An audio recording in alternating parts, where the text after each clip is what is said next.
श्री सद्गुरु महाराज की जय। प्रवचन संख्या 44।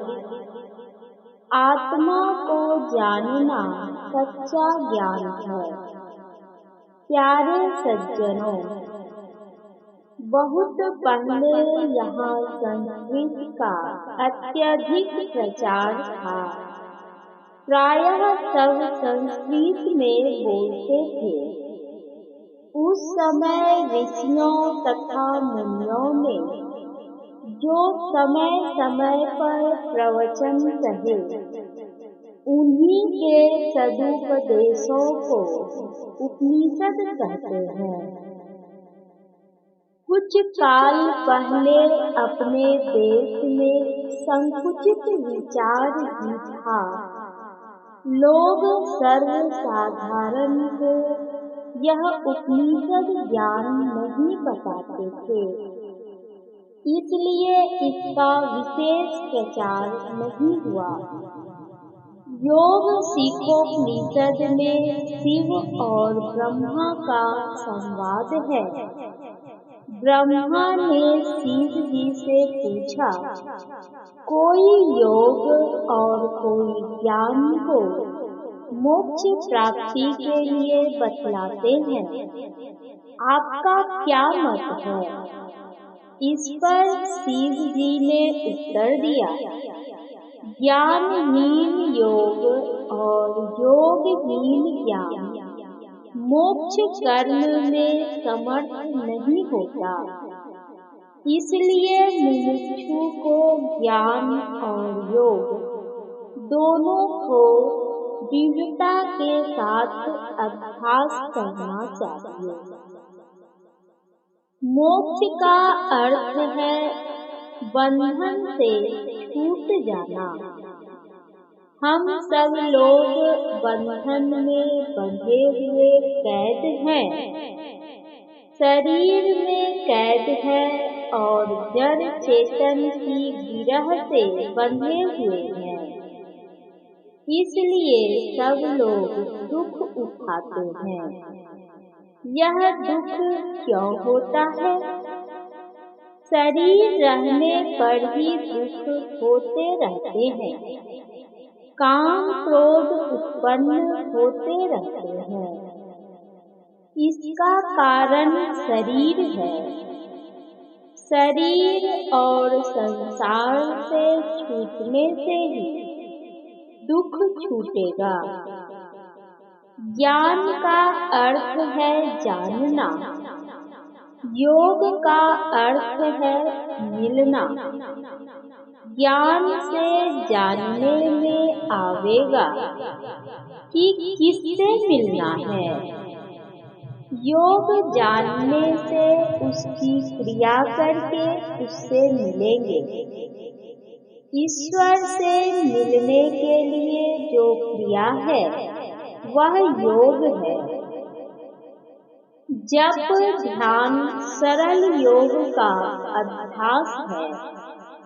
सत्संग करना ज्ञान का अभ्यास करना है। शरीर और आत्मा को जानना ज्ञान है। लिखा पढ़ा आदमी पुस्तक पढ़ता है तो उससे उसको ज्ञान होता है, किंतु किसी विशेषज्ञ के पास जाकर सुनने से विशेष ज्ञान होता है। अक्षर और मात्रा को पढ़ने से पुस्तक पढ़ लेते हैं, किंतु उसका अर्थ ठीक नहीं समझ सकते। ठीक समझने पढ़ने के लिए ही लोग कॉलेज और विद्यालयों में जाते हैं। इसलिए पढ़े लिखे लोगों को चाहिए कि जहाँ कहीं कोई विशेषज्ञ हो, उनके पास जाकर सुने और सीखें। यह जानकर ज्ञान और योग दोनों का अभ्यास अत्यंत आवश्यक है। बहुतों का ख्याल है कि थोड़ा जप ध्यान करते हैं, मरने पर मुक्ति हो जाएगी। किंतु उपनिषद कार ने बताया कि मरने पर जो मुक्ति होती है वह मुक्ति नहीं है। जब तुम जीवन में मुक्ति प्राप्त करो और तुम्हें परमात्मा स्वरूप की प्रत्यक्षता हो, तब तुम मरने पर मुक्त ही हो। जीवन मुक्त सो मुक्ता हो, जीवन मुक्त सो मुक्ता हो। जब लग जीवन मुक्ता नाही, तब लग दुख सुख भूता हो। जब लग जीवन मुक्ता नाही, तब लग दुख सुख भूता हो। देह संग नहीं होवे मुक्ता, मुए मुक्ति कह होई सो। देह संग नहीं होवे मुक्ता, मुए मुक्ति कह होई ओ। जल प्यासा जैसे नर कोई, सपने फिरे पियासा हो। जल प्यासा जैसे नर कोई, सपने फिरे पियासा हो। जीवन मुक्त सो मुक्ता हो, जीवन मुक्त सो मुक्ता हो। कबीर साहब। जीवत छूटे देह गुण, जीवत मुक्ता होई। जीवत काटे कर्म सब, मुक्ति कहावै सोई। जीवत जगपति को मिले, जीवत आत्म राम। जीवत दर्शन देखिए, दादू मन विश्राम।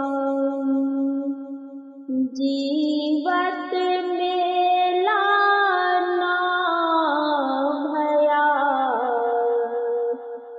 जीवत परस न होई। जीवत जगपति ना मिले, दादू बूढ़े सोई। मुआ पीछे मुक्ति बतावे, मुआ पीछे मेला। मुआ पीछे अमर अभय पद, दादू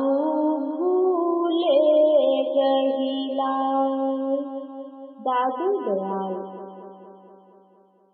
सुनि समुझहि जन मुदित मन, मज्जहि अति अनुराग। लहहि चारि फल अछत तनु, साधु समाज प्रयाग। सियावर रामचंद्र सतगुरु शरणम। गोस्वामी तुलसीदास जी।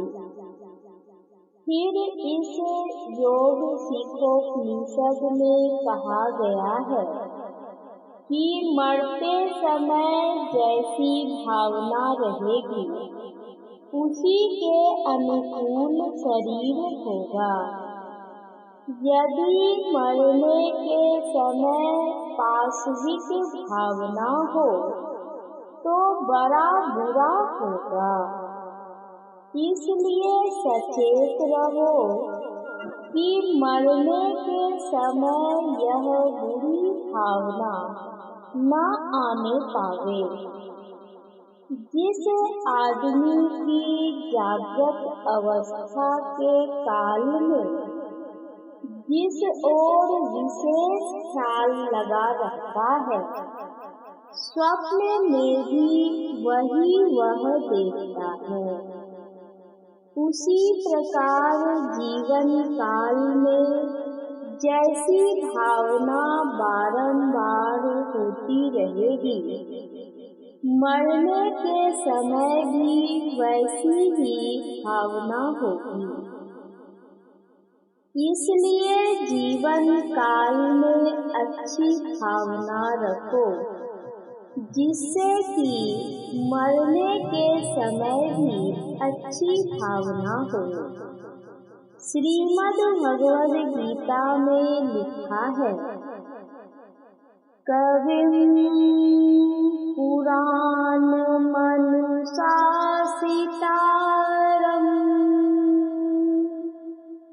अनोरणीयांस मनुस्मरेद्यः सर्वस्य धातारमचित्य रूपम्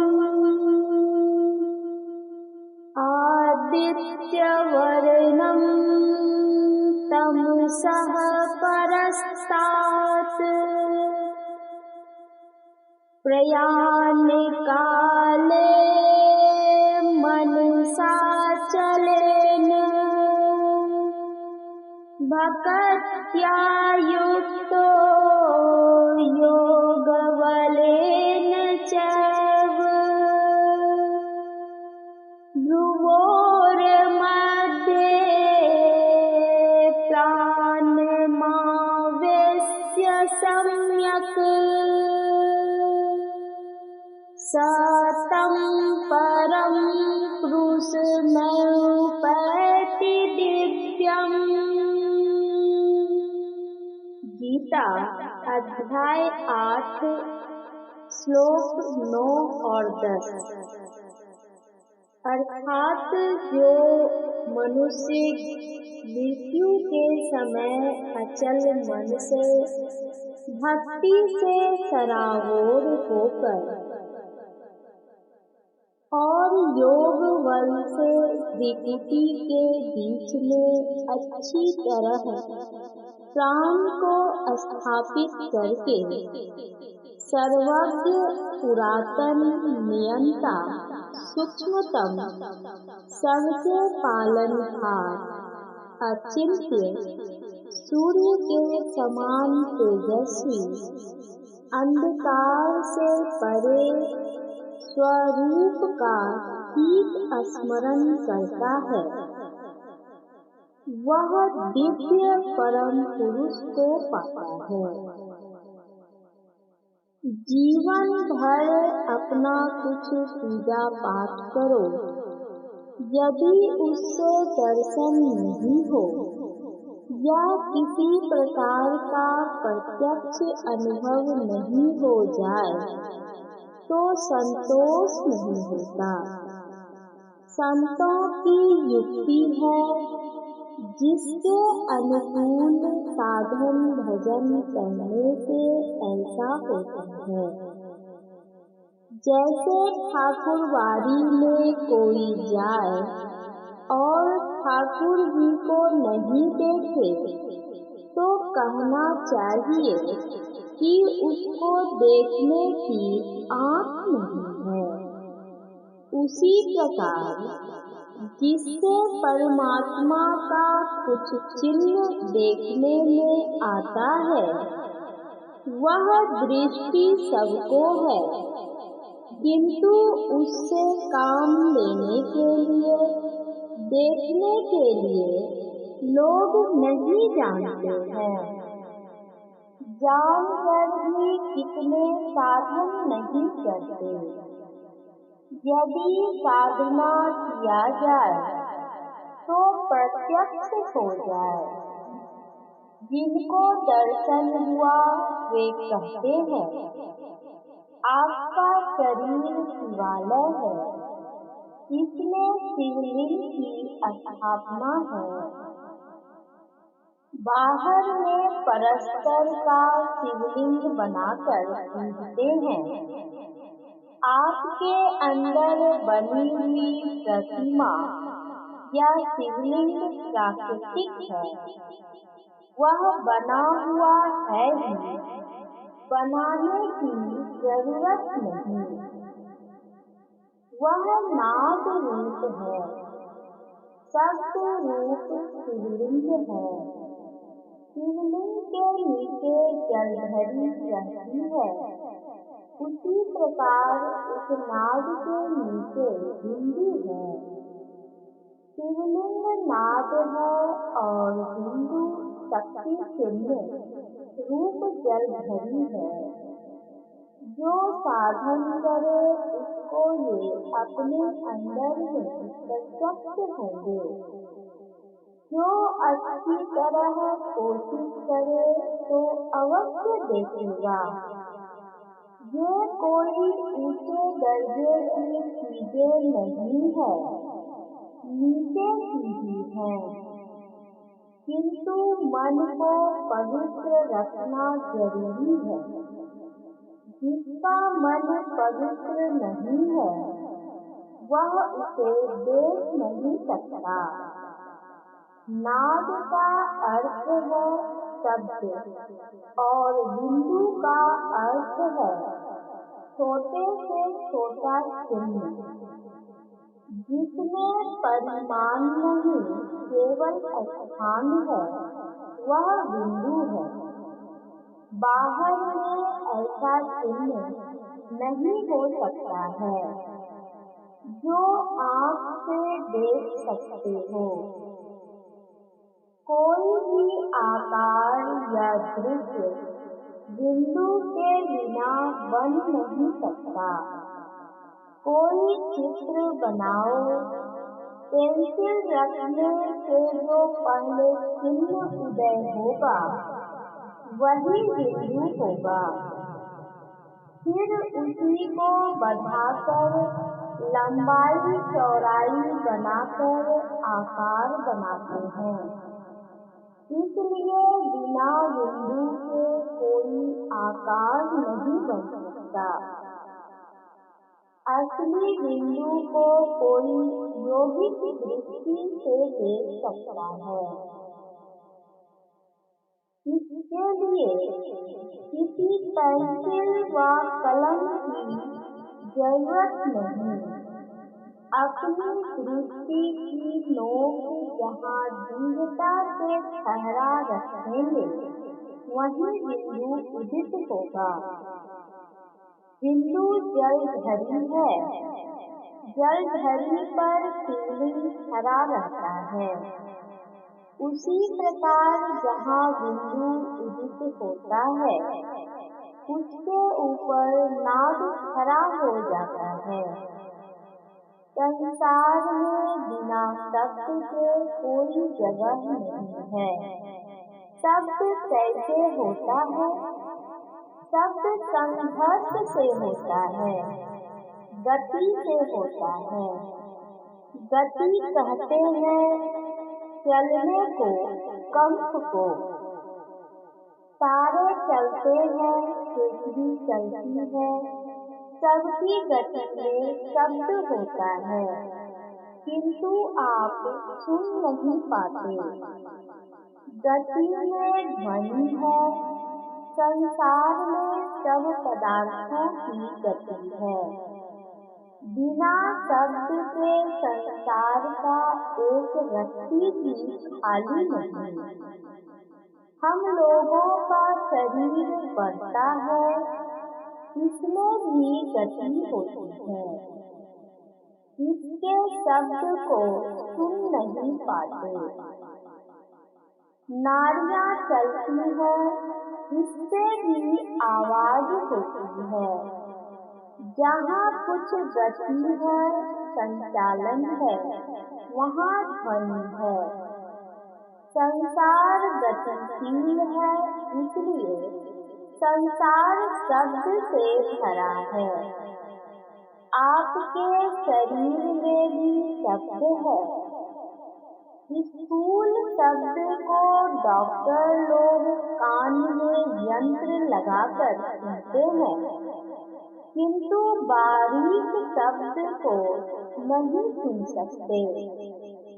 बारीक शब्द तब सुनते हैं जब आप बिंदु को प्राप्त कर लें। बिंदु को प्राप्त करने वाला उस सूक्ष्म शब्द को सुन सकता है। वह शब्द शिव रूप है। शिव का अर्थ कल्याणकारी है। उसको जो प्रत्यक्ष करता है, उसका कल्याण होता है। बिंदु में जो अपने मन को समेटता है, दृष्टि को समेट कर देखता है, तो उसमें शक्ति आ जाती है। फैलाव में शक्ति घटती है, चिंताओं में शक्ति बढ़ती है। जिसकी दृष्टि सिमट गई है, उसकी शक्ति बढ़ जाती है। रूप या दृश्य का बनना बिना बिंदु के नहीं होता। इसलिए सब दृश्य का बीज बिंदु है।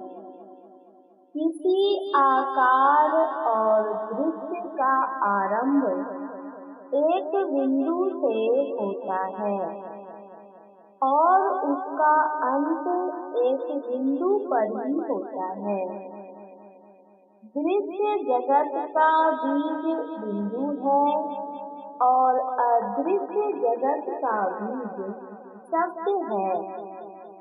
जिसकी वृत्ति शब्द रूप शिव को पकड़ लेती है, वह सारी सृष्टि को अंत कर जाता है।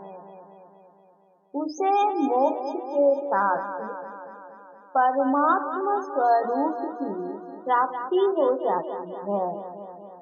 यह प्रवचन खगड़िया जिलांतर्गत ग्राम मानसी में दिनांक 24 फरवरी 1953 ईस्वी को प्रातःकालीन सत्संग में हुआ था।